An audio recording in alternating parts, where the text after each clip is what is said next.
Welcome to part 2 of this 3-part series on developing ISA volunteers for organizational success. Here in part 2, we'll cover recruitment. 1. Volunteer recruitment, recruitment plan, where to look for volunteers, why people don't volunteer, volunteer interest, how to invite, not plead, and how to cover problems related to volunteer retention.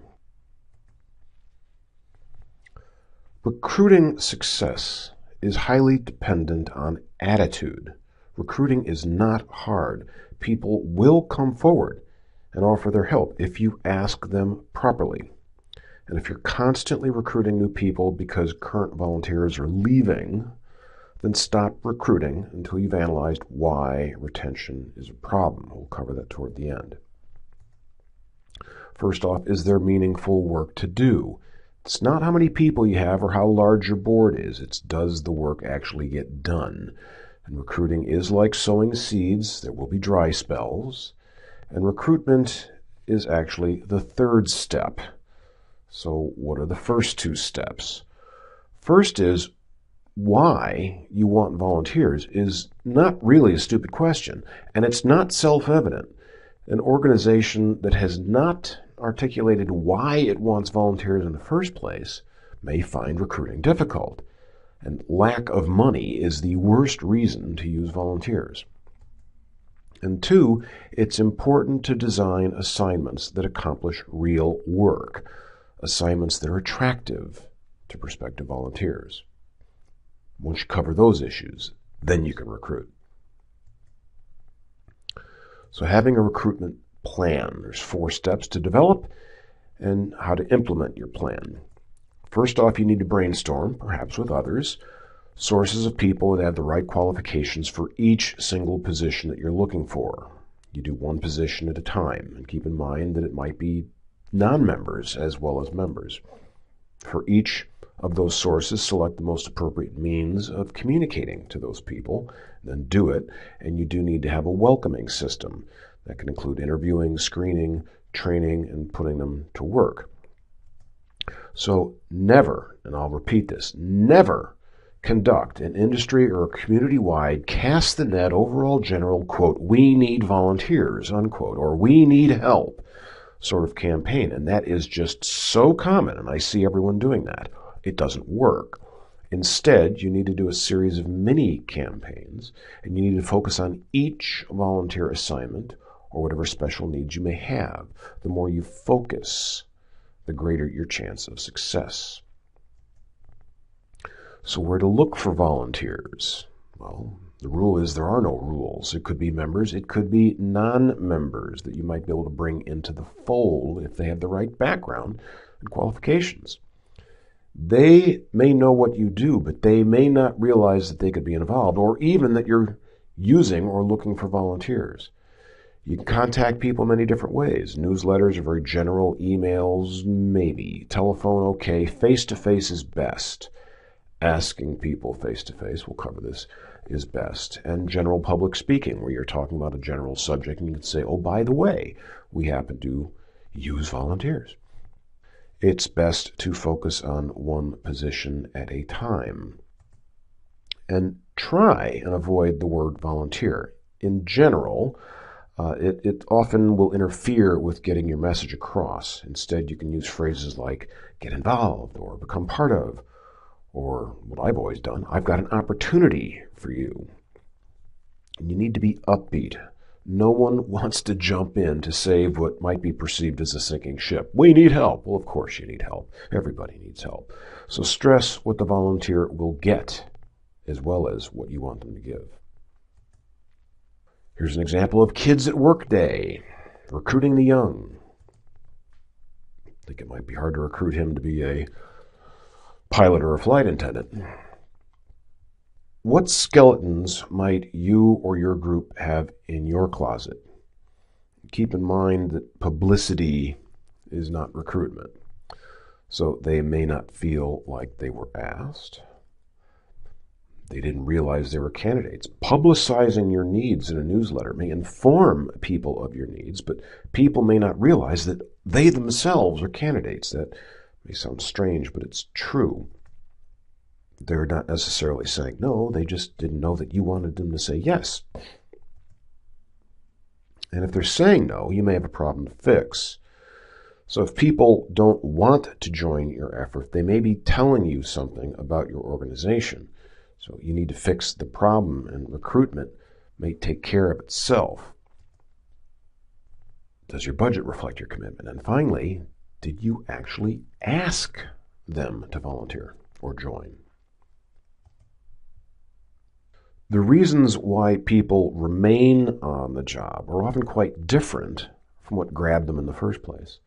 Some reasons why people remain committed include they feel appreciated, they see that they make a difference, they see that they have a chance for advancement, they have an opportunity for growth, they're getting recognized, they have a sense of belonging, they see the group's significance, and their needs are being met. Do any of these resonate with you? What keeps you involved? What about problems, reasons people lose interest? Do any of these resonate with you? What made you drop out of potentially other organizations in the past? There's discrepancies between what reality is and what you expected. You're not getting any praise or reward, or not seeing that you're making any bit of a difference. Maybe you want variety and you're bored with the routine assignments. You're not getting any support. There's no prestige in what you're doing, no growth opportunities. Other teammates don't play together well, and your needs are not being met. Again, do these resonate with you? Do you see potential problems within your group or organization over any of these? So how do you recruit? A common but very poor message for recruitment is we need help. Again, everybody needs help. That's like saying, our ship is sinking. Who'd like to join? Nobody, if that's the way you're phrasing it. So how you present the invitation is very important. You need to strike a balance. So at the recruitment stage, just explain only the basics. Tickle them. Don't oversell it too much. So introduce your organization as succinctly and clearly as possible. What do you do? Whom do you serve? What have been your successes? Give enough information for people to self-screen themselves. Explain how volunteers contribute to the work of the organization. What have volunteers achieved in the past? And what kinds of people volunteer? Be truthful. Explain the work that needs to be done and why a volunteer is best suited to do it. And go over the main elements of the job description. You're not asking people for a favor. You're not playing on guilt. You are offering them an opportunity that they will benefit from themselves. It's very easy to sell the idea of the job this way. And I've had plenty of people, when I recruit them, I'm recruiting a very special person for a very specific role, and I make it clear to them how they will benefit in serving. And they do. And they're willing to say yes at that point. So speak about your successes. You can recruit with your website. It can be one of your most effective recruitment tools, actually. You need to have a volunteer page that lists what volunteers do, who are they, how they're chosen, links for job descriptions, maybe a wish list of the skills that that person would have, testimonials that other volunteer leaders have given. But don't expect your webmaster to know what to say or how to recruit. You need to present them with the material that they will then post. Repetition. It is a continual process because repetition is important. There will be dry spells. There may be reasons they don't always hear your message. They may not have been available when you needed them. Maybe 1 month later they start a different job or have a different opening, and hey, now they'd like to volunteer. They change jobs. They don't necessarily know of your needs. And like advertising, people need to be touched, sometimes several times.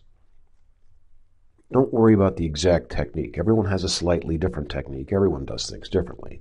Sincerity will win out over technique. Again, you're not trying to bribe people. You're not trying to play on guilt.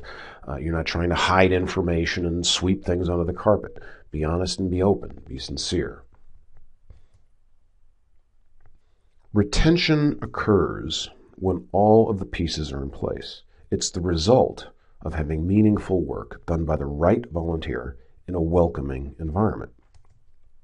Ways you can improve retention: have ongoing training, credit volunteers, document the value of the work that volunteers are doing. If necessary, potentially train staff you might have on how to work with volunteers, and make volunteering upwardly mobile. If things are not going well, you may need to consider and possibly have exit interviews to check on the following issues. How realistic were the job descriptions?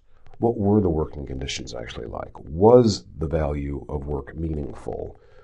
Was the degree of difficulty appropriate? Was it too easy? Was it too hard? What level of training did they get, if any? Did they feel appreciated? The feedback that they may have gotten on the quality of their work. Did they have simply differing expectations? So volunteers want to work in a good environment and have a good experience. So if they're not, maybe this might help. Maybe not. So in conclusion, here's what we've covered in part 2 of this 3-part series. Volunteer recruitment, a recruitment plan, where to look for volunteers, why people don't volunteer, volunteer interest, how to invite, not plead, and volunteer retention. This marks the end of part 2.